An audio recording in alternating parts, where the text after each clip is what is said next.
All right, Mr. Ryan Michler, how you doing, brother? I'm good. How about you? It's good to see you. Yeah, man. Welcome back to the show. It's nice to have you on. I think this is maybe a three-peat. I think this I might was be a wondering if three-peat. I should have looked, but I was thinking it probably was at this Yeah. point. So I'm honored, man, to see your growth and see what you're doing. And obviously, we're talking about similar things and Yeah. similar missions. It's pretty cool to be able to do this stuff together. Yeah, it's pretty awesome, man. And I mean, it's funny because like both of our shows have been around for for ages. I think my show's been around for 8 or 9 years almost. Yeah, Go back and look, but March of this year will be 10 years for me. March 15th is my 10-year anniversary. damn, you're like Isn't that podcasting crazy? OG. I don't. And people ask me about it. They're like, "Oh man, that was so good. Like, how did you do that?" I'm like, "I just got lucky. I didn't Yeah. know podcasting was going to take off. I just enjoyed the medium, and here we are 10 years later. It is crazy though. It seems like it's harder and harder to stay relevant, I guess is maybe the term, because everybody has a movement, everybody has a podcast, everybody's talking about the issues that we're talking about, that guys like you and I really were the ones who started, I think, in a lot of ways, bringing this discussion to the mainstream. I agree. I mean, it's hard to make noise in the noise. You know, like there's a lot of noise out there. There's so many different shows.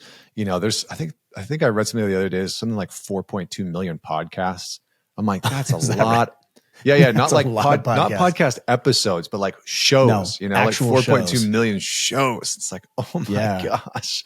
Well, and that So- also includes the podcast that they did 1 episode or 5 episodes and Right. couldn't cut it. I think we're at 1,560 episodes now. Wow. So it's just, people say, "Oh, how are you successful with it?" I just have done it a long time because it's not intelligence, it's not looks, it's not resources, it's not connections. It's just do it over and over again like a Neanderthal with nothing better to do. Repetition, baby. Never That's all underestimate it is. repetition, right? Chop wood, carry water. That's it. Chop wood, carry water. Yep.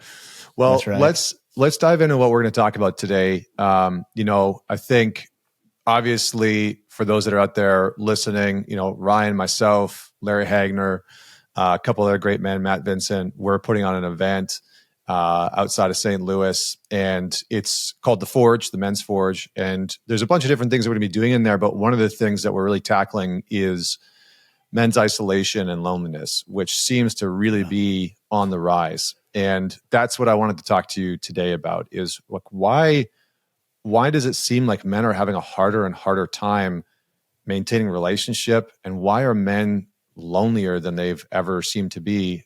And not just sort of like, this isn't a guess, the research shows this. So what's your take on this?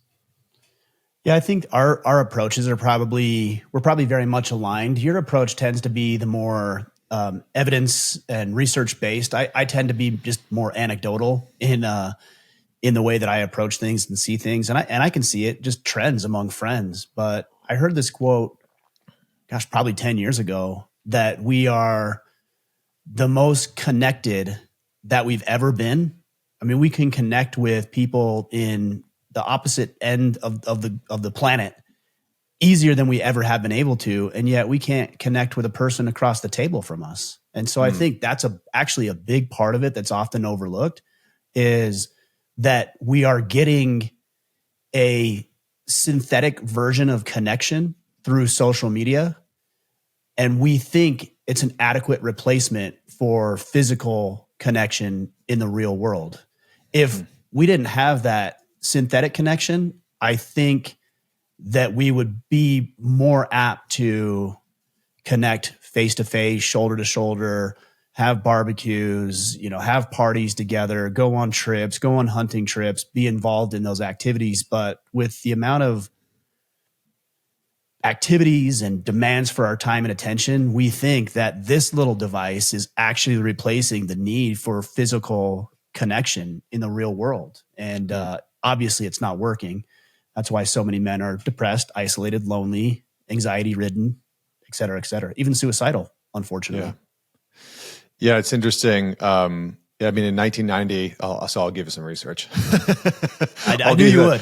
I'll be the data nerd today, just for fun. But I mean, in 1990, they did a study. The Survey Center of American Life did a study in 1990, and 55% of men had at least 6 close friends. And in 2021, they did that same study again and found that the number had dropped to 27% of men had 6 close friends.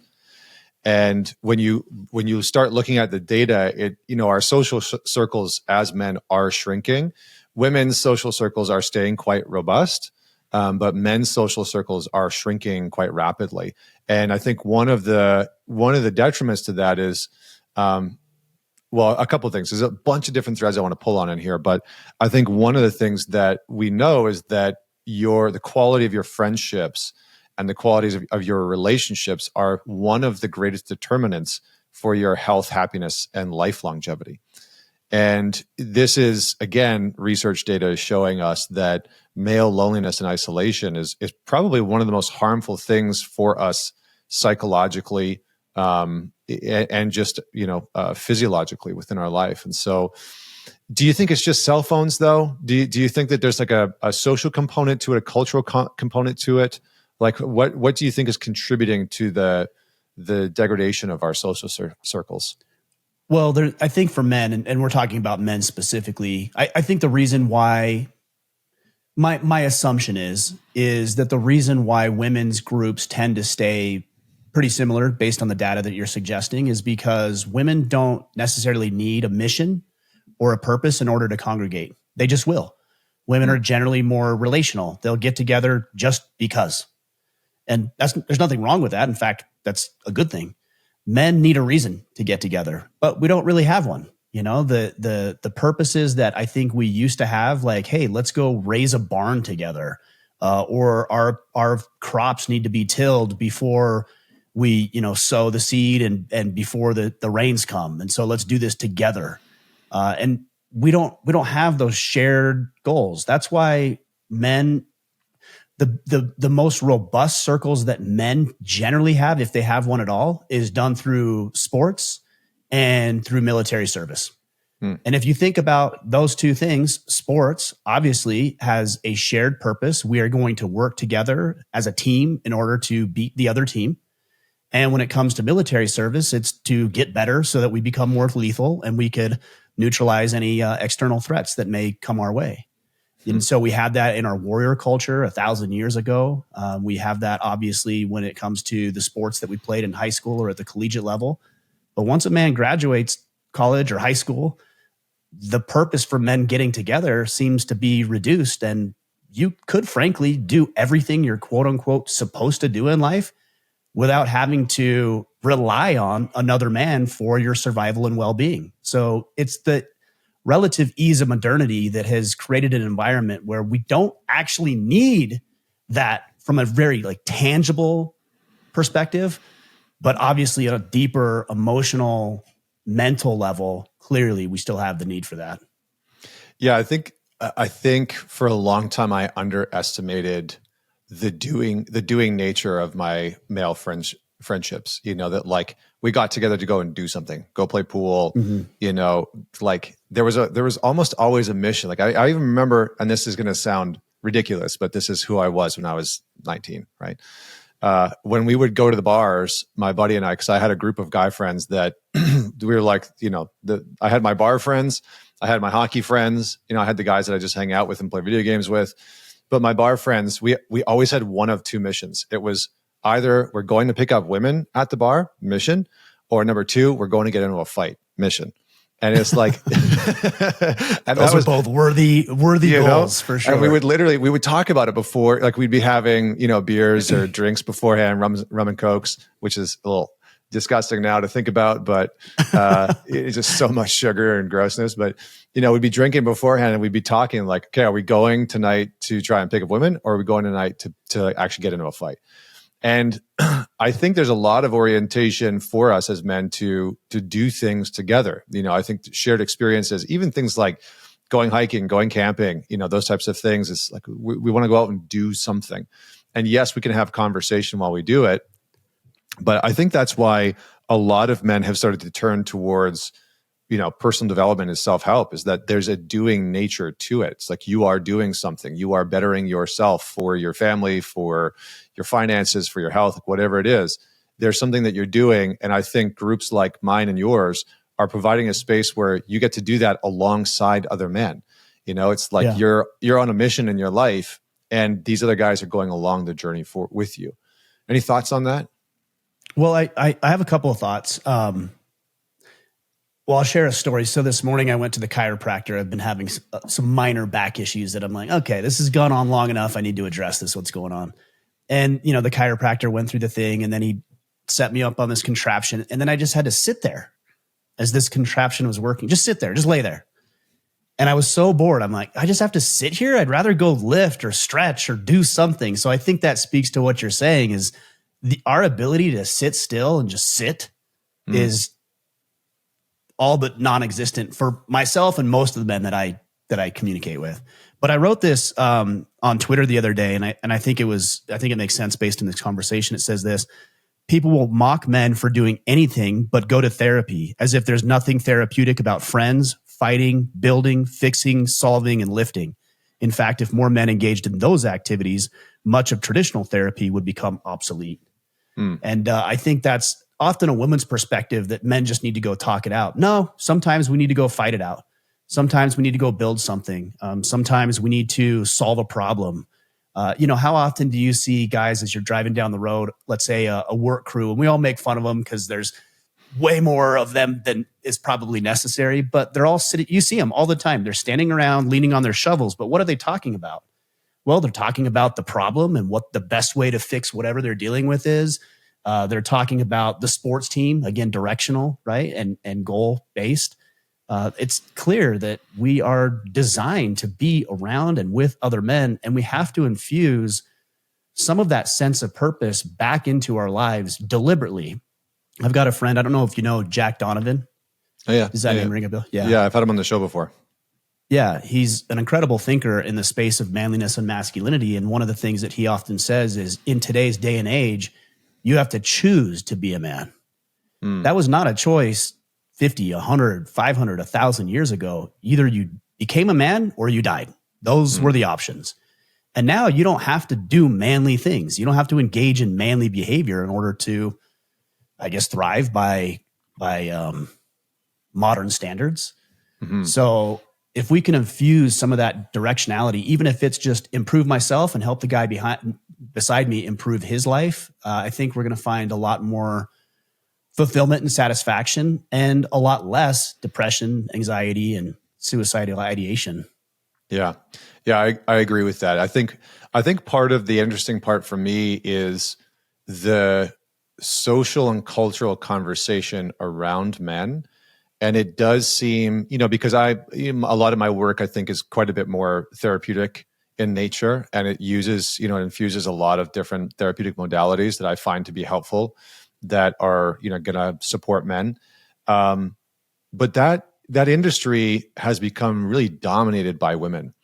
And the approach that's often taken in working with men who are entering into the therapeutic space is to sort of, and I don't mean to sound crude, but it's just like to treat them like a woman, in the sense that all of their problems and challenges are meant to be talked about, and they just should feel and be more vulnerable, and that will solve everything that they're dealing with. But I think part of the challenge is that, when you look at male loneliness and isolation, as we're talking about, there was a study that came out recently that said men on average need about twice a week is best for men to hang out with their friends. I can't remember exactly what the study was framed as, but it was like men need 2 social hangouts with other men per week for optimal mental, emotional, and physical health.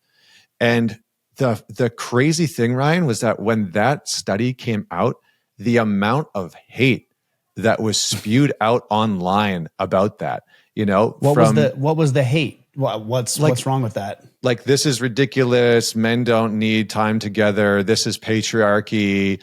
This is misogynistic. Men don't need more men's spaces.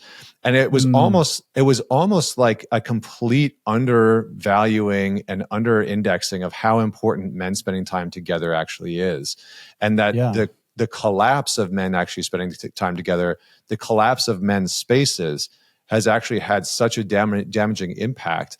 And I think part of the challenge is that from the therapeutic industrial complex's perspective, it's like, well, just talk about how you're feeling.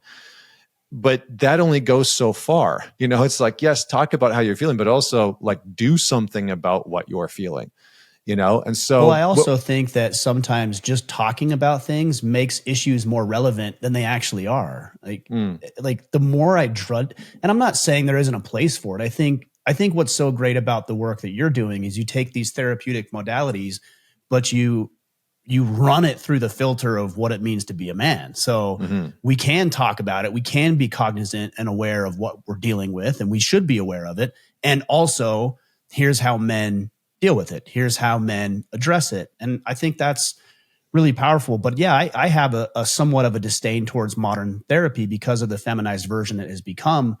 I don't actually want to talk about everything, and there's things that I don't really feel I need to talk about. I guess my mentality has always been bad shit happens and it is what it is. And my bad shit isn't any worse or less than somebody else's. We're all going through stuff and I'm not special. I'm not unique. This isn't something that nobody has ever dealt with before, and get over it. And I think the best way to do that is to get around other men who have gone through what you've gone through. I've battled alcohol abuse. I went through a divorce. I was raised in a fatherless home primarily. And all of my friends have dealt with the same stuff. And so when a friend comes to me and says, hey man, I dealt with that years ago and here's what I did. Cool. Like that's the kind of conversation I would want to have. It would be like going to a marriage therapist with somebody who's never been married. Like, I know you read all the books and you have all the credentials, but you don't know what it's like to argue with a person you love or for them to be mad at you for days on end over something trivial and silly. Like, you've never done that before. There's no textbook that prepares you for that. Yeah. Or but if you have another man who's to have half of your assets tied up with that other person, and breaking up with them would mean that half of your entire net worth goes along with them. Right. Which is something that I've dealt with. And that drudges up, quite frankly, a lot of contention and animosity for me. So I can turn to the guys who have done that. In fact, I had a friend, and we were talking about this, and he said, Ryan, I can see where you're coming from on that. And I'd be frustrated in that position too. My kids are homeschooled. My ex-wife teaches them and does that full time, which is great. It's a good setup. But at times it's frustrating as a man to think that some of my income is going to her and her lifestyle. And he said, I would look at it like this, that you're paying tuition for your kids to get the best education from the person who cares most about them. And I'm not going to say that makes it all go away, but that was an insightful way for me to look at it because he's experienced it before. He knows what it's like. He's had to figure out solutions himself. And now he's sharing those things with me. But unless you have guys that you can turn to and talk about those things, there's no solutions that will ever come. And you're left with trying to figure it all out on your own, which you might be able to over time. But it's going to take a lot longer and cause a lot more headache and contention in your life than just banding with men who have done it before. What do you think that men are doing that's contributing to their own, and not to just pile on men? I don't want to, I've tried to been flushing this out from many different ways, but what do you think that men are doing that is contributing to their own social isolation and loneliness? Well, I think a lot, most of it is what I would call noble obstacles. And a noble obstacle is something that on the surface seems reasonable and even virtuous, and yet blocks you from being the kind of man that you can be. So a noble obstacle, for example, would be somebody who might say, well, I would love to go to the gym every day, but I can't do that because my wife and kids need me home to take care of them and be present when I'm not working. That's true. That's noble. I don't think there's a man listening to this who would think ill of what a guy that wants to be with his family is saying. But Mm. if it's hindering your ability to take care of yourself, or even worse, you're using your wife and kids to excuse your lack of performance, that's an obstacle. That's a problem. Do you think that we as men have either convinced ourselves or bought into some sort of social narrative that says that friendships aren't important? Do you think that that some guys see other men as a threat, or that the value of male relationship has been diminished somehow? I don't think the threat thing exists. I mean, sure, if there's a coworker that is vying for the same promotion as you at work, I could see that. Hmm. But generally, I don't think we're threatened by other men and the friendships that we have. I do think it's more of a personal issue. If that I open up in some way to you, then I'm exposing myself as weaker or inferior or inadequate. And that's why I don't actually like the term vulnerability, because by definition, vulnerability means weakness. If you look at it in the context of military, for example, any great military leader is going to look for vulnerabilities in his offensive and defensive strategies so that he can fix them. But by definition, that means weakness. And so when men hear words like vulnerability and it's framed through the lens of a woman, oh, just share and talk about your feelings. That's great. That's what women do. There's nothing wrong with that. But I don't want to do that. And I don't think most men want to do that. But you know what? I am willing to be humble. I am willing to say, hey, I don't have this figured out. What do you think? You've done this before. What do you think? I am willing to be honest about my own shortcomings, but it's not for the sake of vulnerability. It's for the sake of growth for you and for me. Connor, you and I are friends. We've had personal conversations where I've shared things with you about my own personal situation. I don't feel inadequate or weak. I just feel empowered because you've given me some insight that I was not privy to before. Yeah, I mean, to take the analogy, like, I think, I wrote a whole chapter about the myth of male vulnerability in my book, because I think it's been so oversold and over-indexed to men as the solution to all of our problems. The asterisk that I would say is that it's still relevant and important. For me personally, in the work that I've seen with men, and I say that because I think for a lot of us, for a lot of men, it's the unwillingness to even be vulnerable ever that leads to a kind of internal perception that they are invulnerable, and that fucks their whole life up. It's like, I can overcome anything. I can dominate any problem. I can overcome any obstacle. And I get that kind of relentless optimism. I have that. I have a kind of insatiable, relentless optimism, but it's not naive and it's not blind. And I think that sometimes there's like I don't know if it's a story or a perception of manhood that some of us buy into, that says, like, I have to be invulnerable in order to be manly. And I think that there are use cases for it.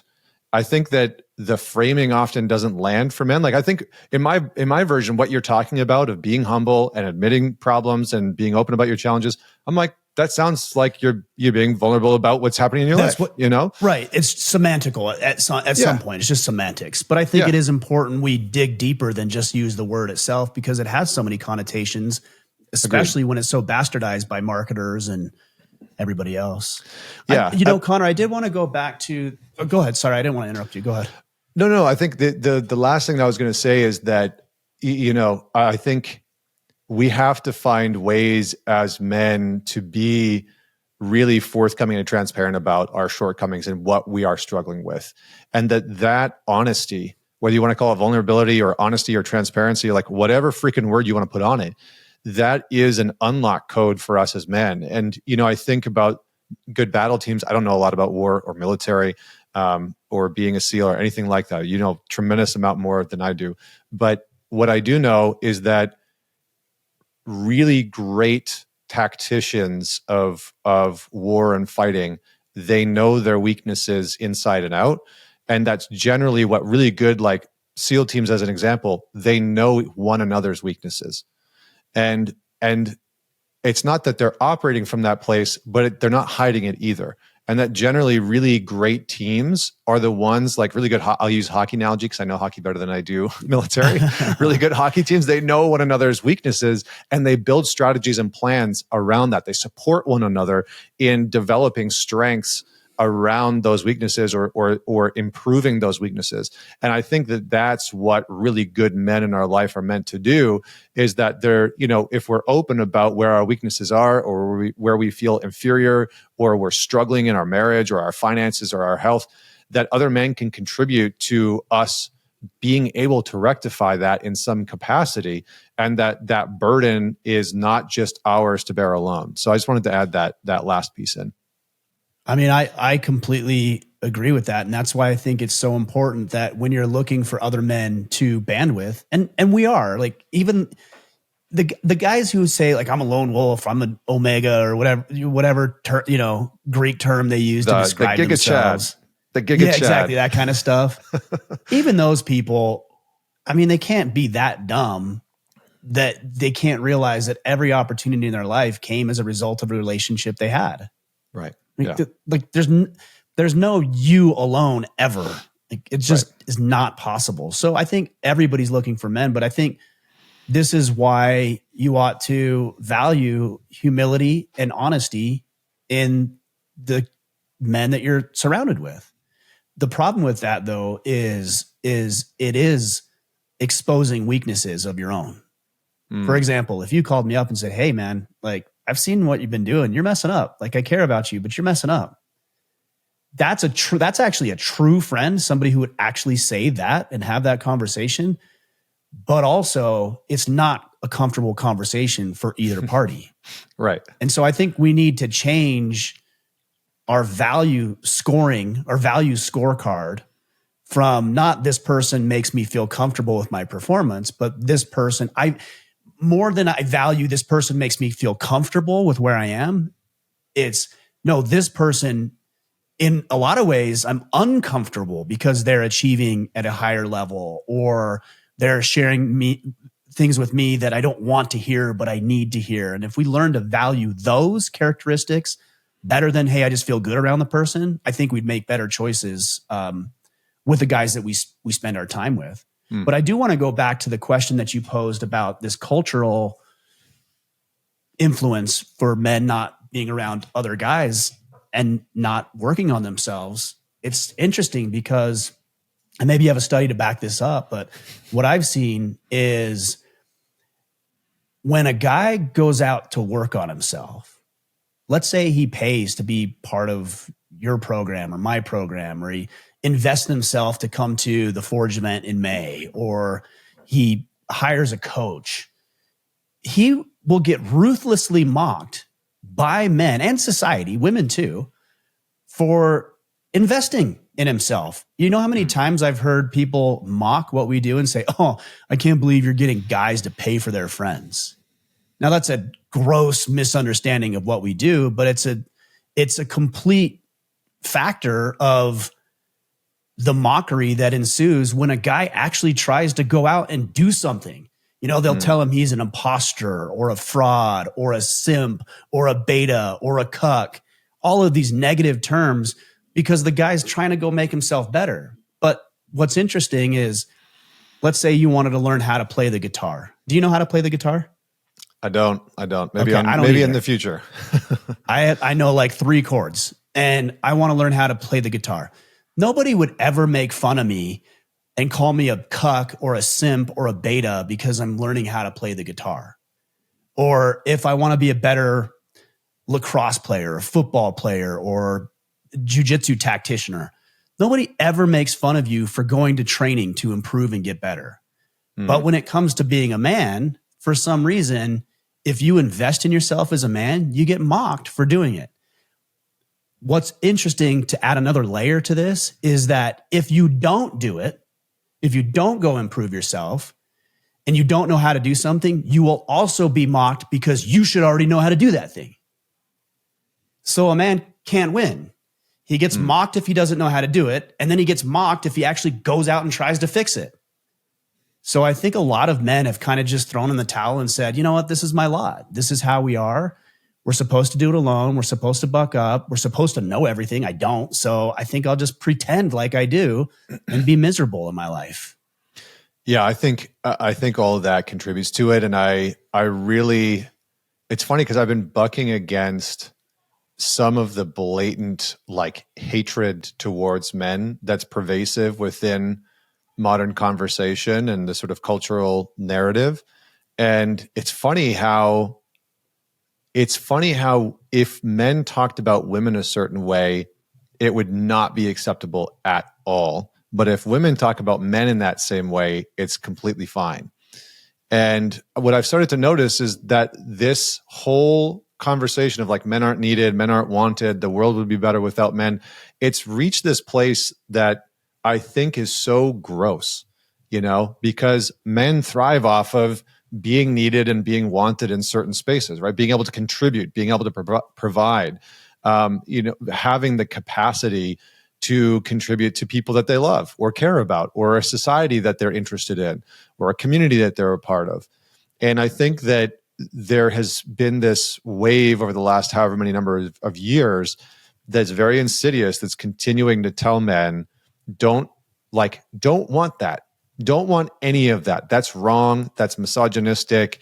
If you want to be a man that contributes, you shouldn't want that because, women don't need men. Society doesn't need men. And it's such garbage. It's such BS. Like it really irritates me actually, because I think here's why it irritates me. I've talked about this once before on the show. There's a guy named Richard Reeves who's done a bunch of research.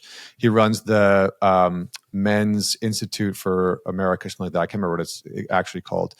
I'll have to look that up. But what they found was they researched a bunch of suicide notes from men. And what they found was that there was a couple words that were really prevalent in the majority of them. And one of the most prominent words was the word useless. And for a man to feel useless is for a man to start to really self-destruct and be in decline. But this is kind of what a large part of modern culture and society is telling men. It's like, you're useless. You're not wanted. You're not needed.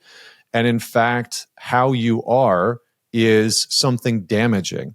Now, are there men that have caused damage? Yes, of course. There are men that make bad choices and that F up and that, the whole 9 yards. It's not to deny any of that. But to say that men are all bad, to say that men are all useless, to say that all men are not needed, I think that kind of stuff is just petty. It needs to stop. I think this gender war between men and women is really damaging. And I think a lot of men, younger men especially, buy into this notion because they're confused, because they don't have good male role models in their life. And then they end up going down this path of either hating the people that are saying that, or being very confused and they try and avoid becoming a really potent man because they don't want to let people down or disappoint them. So yeah, it sounds like part of what you were saying in the initial comment, just to pull this back around, was that confrontation is a pretty important part of male friendships. That like really, really good male friendships, really healthy male friendships have a bit of confrontation in there, that men aren't afraid of the discomfort of saying, hey, I think you're screwing up, or hey, I think you could do that better, or hey, you said you were going to do X, Y, and Z and you haven't. What's going on? Can you just speak to that piece that's maybe important that men miss out on in their friendships? Yeah, I mean, it's not just an important factor, it's a prerequisite to a male friendship. I mean, we thrive on conflict, whether it's external or internal. It's the only way we get better. And in fact, like here's an interesting thought. A lot of guys have this weird idea of men and emotions. We're not supposed to be emotional and you're supposed to hide all of that and everything else. And while I would agree there's times where it's not appropriate to be emotionally reactive, how can a man not be emotional about the things that he's excited about or the things that he's been hurt by? Of course he's going to feel that way. But I don't buy into the concept of negative emotions. To me, there's no such thing. Yeah, some emotions are more painful than others, sure. But that's actually a positive. Because when we feel that way, like greed, anger, jealousy, resentment, hate, when we have those what people call negative emotions, it's what drives us towards different behaviors.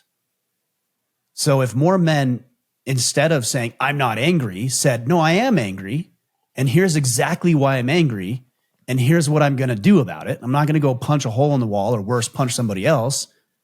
I'm going to figure out why, for example, I was passed over for the promotion. And then I'm going to go to work on improving myself and getting better. But it's the conflict of that so-called negative emotion that drives you to change. And it's the same thing with our male relationships. For anybody who's ever played sports, for example, I remember when I was a kid playing sports, whether it's football and baseball, it's primarily what I played. Man, if I missed an assignment, if I was blocking in football and I missed an assignment and our quarterback got sacked, do you think the other guys around me were like, oh, it's okay, like, do better next time? No, it was like, you messed up. You caused the fumble or caused our quarterback to get hurt. Like, you need to do better. And there was a lot of conflict in that, but that's what forces us as men to do better. Yeah. So if a man's listening to this and he wants to improve in his life, you can't do it without friction. It's just not possible. One of the questions I get asked often is, can a man change without hitting rock bottom? And I think rock bottom is when you decide to stop digging, you start making different choices. So the answer is, well, of course, you don't need it to be catastrophic. You can just decide to stop doing dumb things, and then that's the bottom of the barrel for you. Right. But I would also suggest that if you're on this downward trajectory, that you need some friction. You need somebody to proverbially slap you in the face a little bit and say, oh, no, we're not doing that, because we don't allow that in this circle. That is not how we operate. And that's why I think names, whether it's team names, branding, even family names are so important. Like, my kids always roll their eyes when I say this, but Michlers do hard things. They all know that. It's built into the culture of my family. We do hard things. And when my kids are like, I don't want to do that, well, the other kids now say, well, Michlers do hard things. So they're holding each other accountable. You have to have that friction and something to push against, because if life is always so easy, there's no real reason to change. I mean, that goes back to what you were saying earlier about where people will complain about men and masculinity. The only reason they have even the luxury of saying things like that is because men who are bigger, greater, stronger, and tougher than us did what needed to be done. So they have the luxury of complaining about being the recipient of other men's hard work. And nobody complains when there's a fire and men step in. Nobody complains when there's an active shooter and a man decides to subdue that individual. People say, well, that's different. They're using their masculinity for fill in the blank. No, it's not different. They're using the same set of characteristics that you're complaining about only because you don't need it right now. But the minute you do, you're going to turn to a man, and probably what you'll say if you don't find one is, where have all the real men gone? Well, you mocked them ruthlessly and told them not to behave like men, so that's what they're doing. Yeah, I think it's a really good. You're making a really good case for ignoring a lot of the noise that's out there telling men who or what they should be and what they should do, and to sort of carve their own path. And I think what you were saying about the hard work piece, Michlers do hard things. This is something that I've been trying to instill in my son. He's not even 4, but in I guess it was September of last year, I was going to build a sauna outside. I did build a sauna outside and had to build like a platform for it. And I had to take a pickaxe and basically dig like 1.5 foot trench in the ground. And the ground outside is like, it's not dirt. It's blue stone, right? Like it's just blue. Yeah. It's like rock. Blue stone all around. It's just freaking rock. But my boy was so into it, right? He's like, Dad, I want to help. And I was like, okay, cool. So we're outside and I'm pickaxing away and it's hot outside and I'm sweating and he's got his little shovel out and he's half the time he's filling in the trench that I'm digging out. But he's like, he's doing it. And at one point he's like, whew, I'm tired. And I was like, yeah, hard work is good work. And he's like, yeah, hard work is good work. And then I swear to you, Ryan, for the next 3 hours that we were out there and the 3 hours the next day, he must have said that dozens of times. Dada, hard work is good work. And I was like, yeah, buddy, hard work is good work. And I mean, it just made me so happy because he was like, he couldn't have been more content. That little boy's soul and heart was just full. You know, he's like, I'm out here, I'm with my dad, I'm in the dirt, hard work is good work. And I think that energy, that essence lives in all men, you know, that there's something about us that wants to get pulled towards some form of hard work and to do that alongside other men. You know, I think that is the sort of essence of it that we all long for.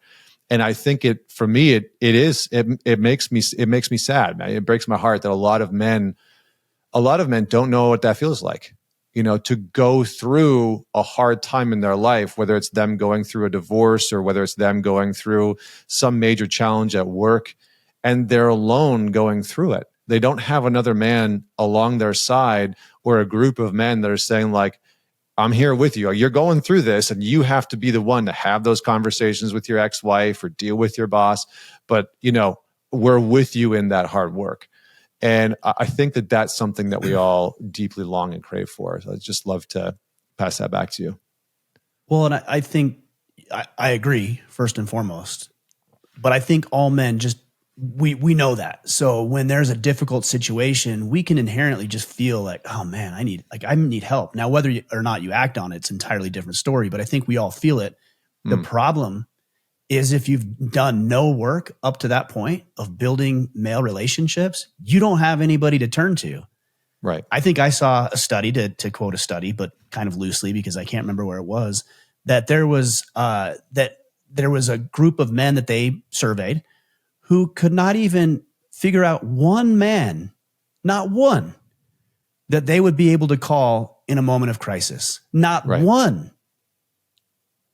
I mean, that's horrible. And so what I would suggest, in addition to what you're saying, is don't wait till something gets bad to decide you need another guy to hold accountable to, be held accountable to. Do it today. Do it now. And you can do it in these really easy, convenient ways that frankly are just more enjoyable. I'll give you an example. I've been working out for years, but I've got a friend, you know, he's a friend, but I didn't really spend much time with him. I knew him, he knew me. And for whatever reason, I got thinking, you know what? Like he needs to work out. He needs to come work out with me. I think his life would be better if he did, and mine would, because by default, I would be getting some accountability too.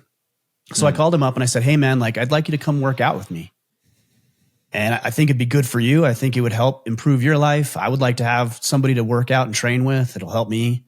And he's like, yeah, okay, I'll come work out. And this is a big, athletic, strong guy, but he hasn't been to the gym in, admittedly, he said, in over a decade. Wow. And so we're working out. We've been working out for the past roughly 3 months now. And the gym is just better because he's there. It's more enjoyable. Sometimes we're both in a bad mood because we go at 6 a.m. and we don't talk. Sometimes we do. Sometimes we joke. Sometimes we have serious discussions. Most of the time, it's not serious at all. But I know that if I come across a hardship, I can call him right now. I could call him and say, hey, I'm dealing with this thing. And he would be there in a heartbeat. And I would be there for him in a heartbeat because we spend an hour together every morning, 5 days a week at the gym, talking about nothing, just working out. And the ancillary benefit to that is he is bigger and stronger than me. Maybe not as good a shape, but he's getting there very quickly. And so he's motivated to catch up, and I'm motivated to stay out ahead of him. So that's the ancillary benefit, is that he's motivating me to get better and I'm motivating him to get better. And we're both, as the saying goes, a rising tide lifts all ships. Yeah, I think it's this shift from, I think, you know, when I grew up, I think a lot of my male friendships, I had two really solid friendships that weren't like this, but the rest of them were. They were very competition-based relationships, you know, and I was sort of in competition with those other guys. And there was always this big space versus being in competition alongside the men beside me. And that feels very, very different. You know, I think sometimes we have a kind of, we have a kind of adversarial relationship sometimes with the other men in our life. And I think shifting that to, a more, you influence me and I influence you. There's a reciprocal, Dr. Glover talks about reciprocal relationships versus an adversarial relationship or versus a competitive relationship. Yes, competition can kind of be a part of it. It's like my buddy Traver and I, whenever we get together and we go to the gym, it's like we have this push back and forth of like, who's going to bench the most? It's right. Like, am I going to outbench you today? But it's fun. It's play. It's not like, if I beat you, then your pride as a human being is destroyed, and you owe me money, and you're a piece of shit. Right. It's like we're playfully competing alongside one another for one another's betterment, and I think that is the really heart and soul of healthy male friendships. It's like we're competing alongside of one another for one another's betterment. It's like I can call you forward. Which is what you were talking about before, like giving feedback. I can call you forward.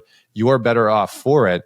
And you trust me more because I've done that, and vice versa, And so maybe we can wrap with some tacticals. And for the guys that are out there listening, we'll have a link in the show notes. You can go to themensforge.com and check out the event that we're doing. We're going to have some amazing activities that are there. Everything from axe throwing to some jujitsu and some other keynotes and workshops, and it's going to be experiential, and it's going to be awesome. It's going to be some amazing, amazing men there. But give us some of the tacticals, Ryan, of what you've seen work well for men to deepen or just develop friendships with other men. Well, I mean, the first thing you have to do is go where the men are, and that's not always convenient, and it's not always easy, and you might feel like the new guy, and frankly, you will be the new guy, but think about where the men you want to be like hang out. I know where they are for me. They're at church, they're at the gym, they're at jujitsu, and they're at business meetings. That's the guys that I want to be like. They're at those 4 or 5 places, and that's it. Now they might be doing other things, but it revolves around those places. And the beauty of that, every one of those, church, the gym, jujitsu, work conferences, open invite. They want more people there. So you never have to worry about being rejected or not being accepted. The gym always is looking for new members. The church is always looking to grow its congregation. Business luncheons, they're always looking to expand their network. So you're invited. Just show up. But here's the other thing I would say. Don't be a fly on the wall. Because if you just go through the motions, and for example, you go to the gym and you don't talk to anybody, you put your earbuds in, you listen to whatever you're listening to, and you just never engage with anybody, it's not actually going to, I mean, you might get strong, but it's not going to do you any good in the relational department. Or if you go to a business luncheon and listen to everybody else, but you're too afraid to ask questions, then that's not really going to benefit you all that much. So what I would suggest is as you go to these places, insert yourself into the conversations that are happening. Be honest, be humble. One of the best things that you can do at the gym, and guys will think this is weird. I don't think it's weird at all. I do it all the time and it works. Is let's say you've been going to the gym for a month and there's a couple of guys you see every morning because everybody goes at the same time they normally go at. So you see this guy over the next 30 days and he looks like he's strong. He looks like he's got a good physique. He looks like, man, maybe that's a guy like who could be in my corner. You don't know, but you want to open that conversation. It's very easy and it's so non-threatening. Just go up to him and say, hey, you know what, man? Like, I got to stop you for a sec. I see you here every day. I've never even introduced myself. I'm Ryan. What's your name? I'm Joe. Joe, this is a silly question, but you look like you're fit. You look like you've been doing this for a long time. I'm just getting started. I'm really trying to build bigger shoulders or bigger arms or a bigger chest. Any pointers that obviously you're doing something that works. Any pointers you have for me? That is the easiest approach ever to even just open a conversation with another guy. Because that guy is going to feel flattered. He's going to feel valued. Talk about useless, right? Now he's not because he's adding value to your life. He's pouring into you. And that could potentially, over the course of the next several months, several years, become a really deep and powerful relationship. And it's easy. You know, the other day I was in the squat rack and I saw this guy next to me and I see him every day over there. I've never said anything to him. And he was doing squats, but his depth was like really low. And so I got done with my set and I looked over. I'm like, hey, I got a question for you. Like, how do you get so low on your squat? Like my hips lock up. I can't get as low as I'd like. And we sat and talked for, I don't know, 5-10 minutes about what I can do, but it opened the path to a conversation. If you go to a networking event, hey, what do you do for work? What are your goals? What are your dreams? What keeps you up? What are your struggles? You know, if you go to church, just show up and talk to the men there. Hey, I'm new here. I'm new in the area, or I'm new to church. I've wanted to build my spirituality. Do you have any pointers or any tips for me on how I can do that? If you're humble, you don't need to expose all your weaknesses, but if you're humble and you're honest, people love to open up and share and pour into you. You just have to do it. It's the reality. You just have to do it. My my like hilarious marketing brain, my ridiculous marketing brain is always thinking about funny shit to put out. And I was just thinking about a carousel for Instagram that said like 5 pickup lines to get more male friends, you know, like, something along those like here's 5 pickup lines to create new male friendships. Cause I think that's so true, right? I mean, what you're saying is so true. And I think it's, that's you funny, know, it's like, it's one of those things that for guys, it's like, it's weird. You know, we think it, you look at the guy at the gym and he's got the arms that you're trying to build, or like the squat form is great, which by the way, I get because my left knee is, I mean, it feels like it's 70 years old sometimes. And so I have to like be really pristine with my form. But it's those types of things that oftentimes men don't act on. And so I love that guidance and advice. Any final words for the guys that are tuning into this before we wrap up?